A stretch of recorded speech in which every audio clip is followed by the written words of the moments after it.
Good evening, UFO enthusiasts of the interwebs. I'm Alexa, resident Ookie Spooky Girly, and today we're deep diving into something I only started learning about earlier this year, but it's absolutely fascinating. So I've got a question for you, as always. What's your take on the government, and their projects? Well, let me know. Leave your answer in the comments, and welcome to the top 5 Project Blue Book secrets hidden from the public for your own protection. Number 5, Kenneth Arnold. Let me know if I got my math wrong. What he said he saw, and spent the rest of his life trying to explain though, added the words flying saucer to the vocabularies of millions of people around the world. That June afternoon, Arnold took off from Chehalis, Washington. Please tell me if I got that right, I swear I looked it up. On his way to an air show in Pendleton, Oregon, with a planned fuel stop at Yakima, Washington. He was an experienced pilot with 4,000 hours of flying time logged, and a member of an Idaho search and rescue unit. He was piloting a single-engine Call Air A2 light airplane. Skies were clear and the winds were light, so he planned to detour a bit en route. A U.S. Marine Corps Curtiss C-46 commando transport had crashed with 32 U.S. Marines on board somewhere near his eastward course, and he wanted to find the aircraft and claim a $5,000 reward, which, hey, money also motivates me.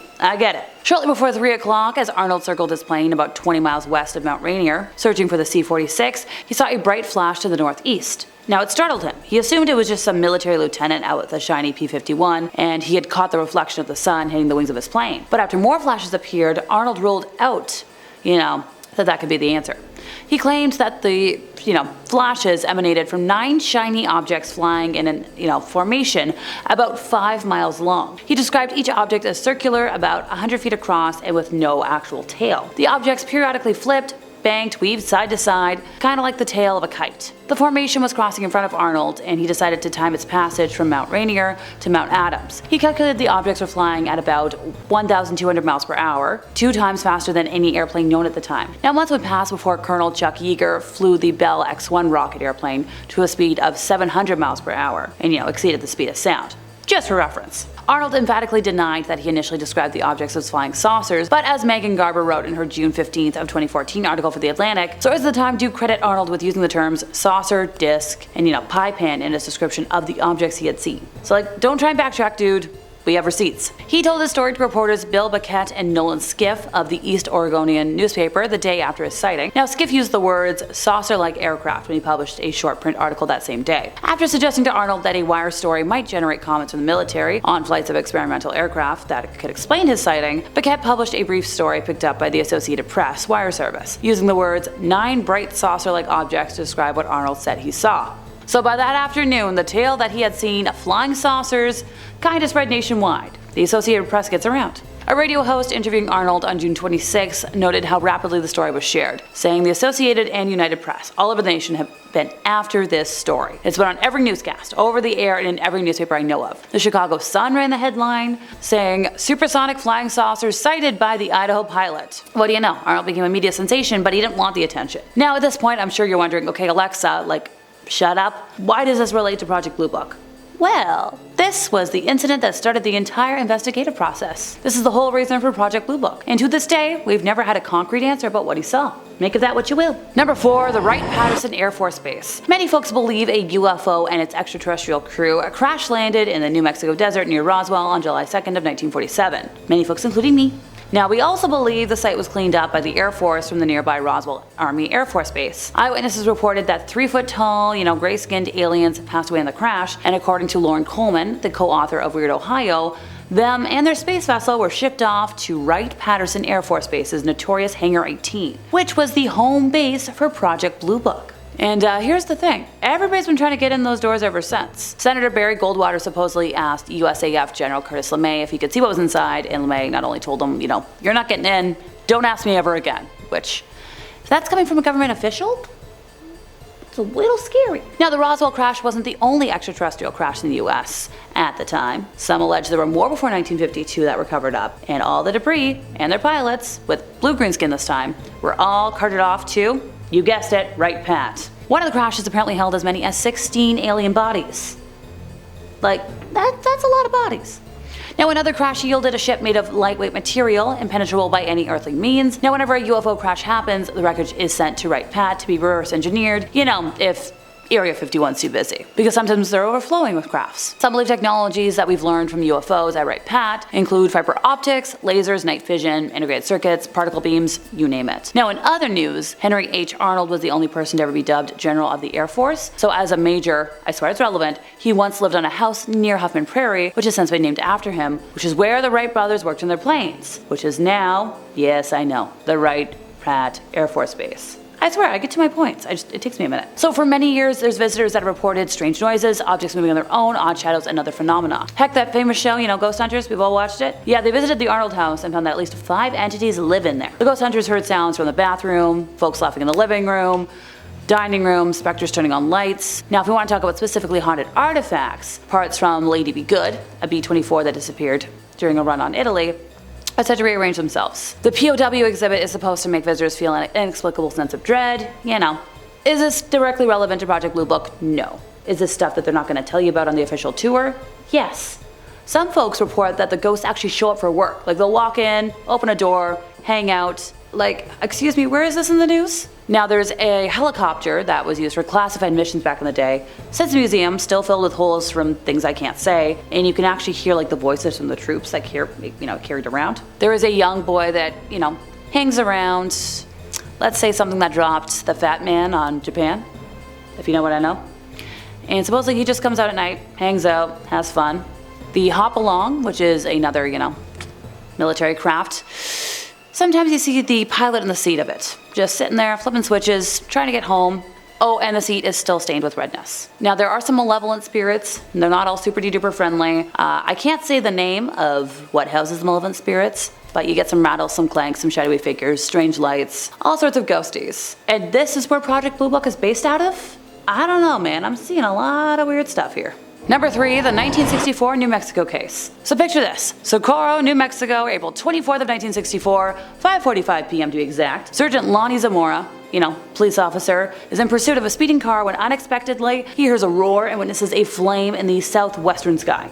Now, after that he encounters a shiny object described as like aluminum, shaped like the letter O, about 150 to 200 yards away. But just wait, it gets more intriguing. He spots 2 figures in white overalls beside the object, seemingly normal but perhaps smaller adults or larger young people. And hey, if this isn't enough to stir the good old imagination, there's a blue and orange flame beneath the object, and in the blink of an eye, it rises and zips away. Now here's where the story takes a twist. Project Blue Book, the thing we're talking about today, tagged this case as unknown. Zamora's account becomes a puzzle, attracting both, UFO enthusiasts and skeptics alike. You get a lot of theories, a lot of possible explanations. We get like the mundane, the fantastical, who knows what. Could it be a mirage of the star Canopus, as, one UFO skeptic, I believe his name was Stuart Campbell, suggested? Or was it the testing of a lunar landing device by the White Sands Missile Range? Or was it just a prank by, local tech students? Now the president of New Mexico Tech at the time, Sterling Colgate, was leaning towards a student prank, describing this object as a candle in a balloon, not sophisticated.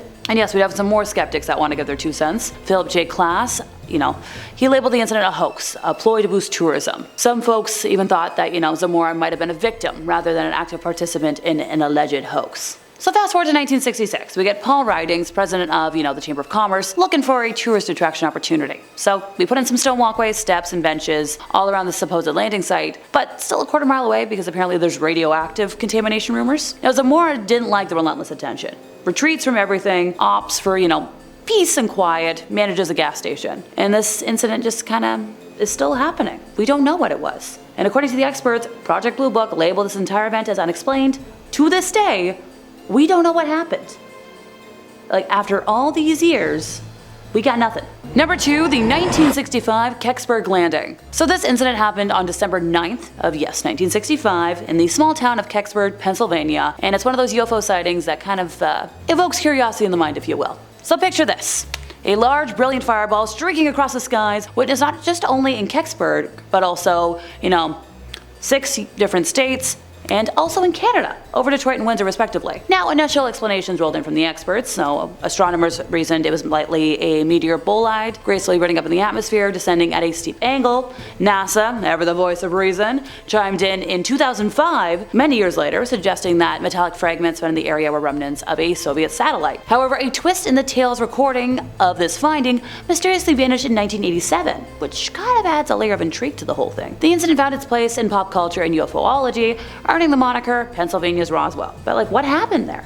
You know, we get like reports of a large fireball over Michigan and Ohio, grass fires, sonic booms in Pittsburgh, all sorts of stuff. We got specifically wisps of blue smoke, vibrations, and an ominous thump. Something from the sky crashed in the woods. Now the plot thickens when state troopers and the Air Force personnel combed through the forest, but found, in their own words, absolutely nothing. So the initial media coverage had headlines like, searchers failed to find object, which added to the enigma. So we've got some experts weighing in. Astronomers, geophysicists, Department of Defense spokespeople, they all had their say. Let's see, we've got astronomer Paul Lanier, who suggested a meteor, while the Department of Defense leaned towards the fireball just being a natural phenomenon. Science journals dabbled in the discussion too, with Sky and Telescope reporting shockwaves on a seismograph as the fireball passed through the atmosphere. So once again, we're gonna fast forward back to 2005, when NASA was like, oh hey, we have a suggestion. They claimed that it was, satellite fragments. But, we've got investigative reporter Leslie Keene, who, took NASA to court for those mysteriously vanishing records. The legal tussle revealed 2 boxes that were just, of paper that just went missing from this incident, which once again, given the government some side-eye. Oh, but here's the kicker. We've got some recent speculations proposing that the object might have been a General Electric Mark II re-entry vehicle, which is a spy satellite launched by the Air Force. But we don't have confirmation from NASA or the Air Force. So, and oh, one more thing. So we all remember the show Unsolved Mysteries? So back in 1990, they kind of hinted at it was a UFO crash, with eyewitness accounts describing an object shaped like an acorn adorned with hieroglyph-like writing being carted out of the forest. Number 1. Jallen Hynek. So initially a skeptic of flying saucers, Hynek came to believe over the course of the top secret project that serious investigation of UFOs was a legitimate scientific endeavor. So he acted as scientific advisor to UFO studies undertaken by the US Air Force under 3 projects: Project Sign, Project Grudge, and Project Blue Book. He studied UFO reports and decided whether the phenomena described therein